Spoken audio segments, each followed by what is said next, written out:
Masih di Fakta 62, polemik kasus gangguan ginjal akut pada anak di Indonesia terus menuai perhatian semua kalangan.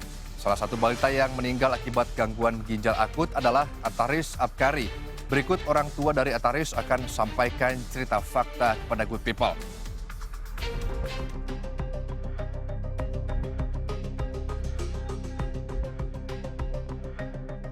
Ataris itu adalah anak yang aktif pada umumnya ya. Ya bahkan dia bisa disebut kategorinya hiperaktif. Nggak bisa berhenti, nggak bisa diem gitu. Selalu ada aja yang dilakuin sama dia, larian. Jarang sakit, kategorinya kalau sakit juga paling cuman sakit-sakit biasa kayak flu, batuk terus sembuh lagi gitu doang. Jadi dia di tanggal 5 itu badannya panas, terus kita bawa ke rumah sakit ya. Kita bawa ke puskesmas.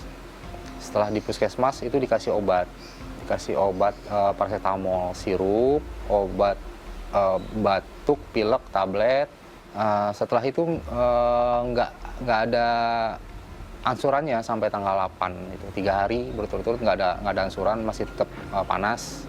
Kita bawa lagi hari ketiganya itu ke puskesmas untuk dicek lebih lanjut gitu kan. Kita agak khawatir, akhirnya diperiksa darah lagi dan ditemukanlah katanya bakteri di paru-paru ya, infeksi di paru-paru sama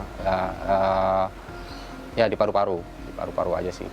Terus kita dikasih pilihan sama dokter di puskesmas itu ngasih pilihan mau dirujuk atau mau dikasih obat. Jadi pendek ceritanya ya kita lebih memilih obat karena lebih simpel menurut kita gitu kan. Lebih simpel dan juga lebih enak buat ngejaganya di rumah dibanding kalau di rumah sakit itu kan kita harus bolak-balik gitu kan. Ya kita lebih ngambil pilihan yang untuk di rumah.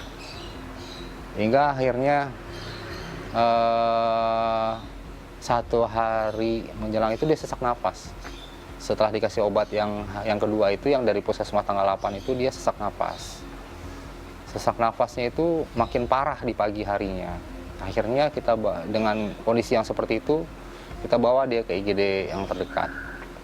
Di sanalah ditemukannya ada penurunan fungsi ginjal. Berikut juga ada katanya memang infeksi di paru-paru juga ya kan, udah ketahuan sebelumnya itu. Karena keterbatasannya di IGD rumah sakit yang dekat rumah saya ini ya dirujuk ke RSCM pada sore itu juga. Sesampainya di RSCM masuk IGD juga, masuk IGD dulu dicek ulang lagi semua. Setelah itu baru diputuskan dia masuk PICU di RSCM. Selama di PICU itu memang karena kondisinya dia masih stabil, karena masih baru belum pipis ya, cuman dikasih tindakan itu sama ya oksigen gitu kan, terus habis itu dikasih perangsang pipis, tapi nggak membuahkan hasil. Akhirnya dia juga dicuci darah lagi, dia diharuskan cuci darah juga yang pertama kali.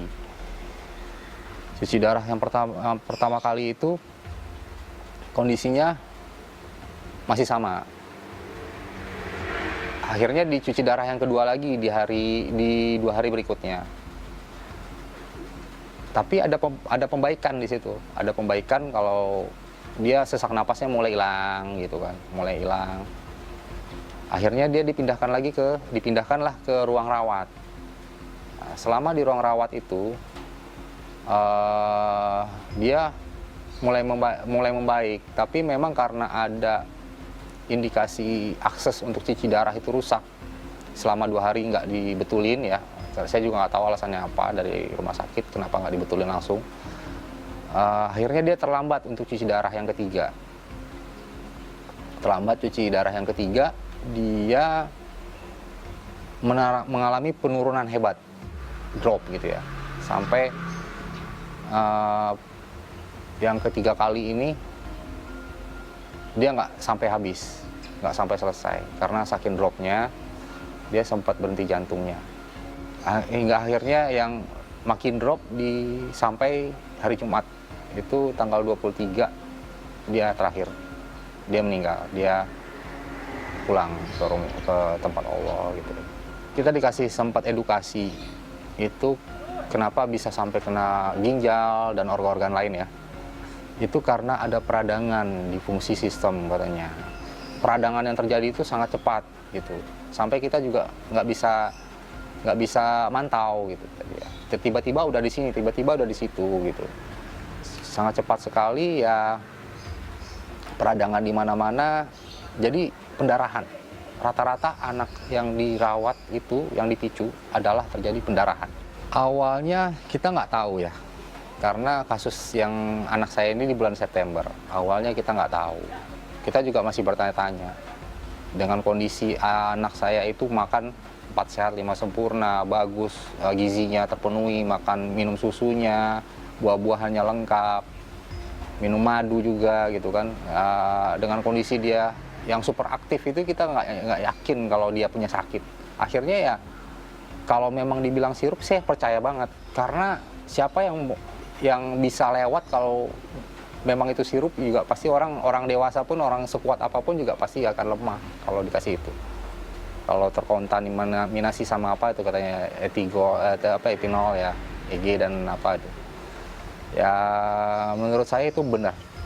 Itu benar banget, karena yang kita alami ini adalah benar-benar obat sirup, tiga macam obat sirup yang dikasih. Ya pesan saya sama pemerintah ya, ini sangat berat. Bahkan lebih berat daripada mungkin kematian yang lain ya. Karena dengan kondisi kita mengetahui itu adalah obat, jadi apa yang dikasih ke anak kita itu adalah racun ya, kalau kasarnya ya. Kenapa seperti itu? Itu aja yang saya sesali. Terlambat dalam penanganan.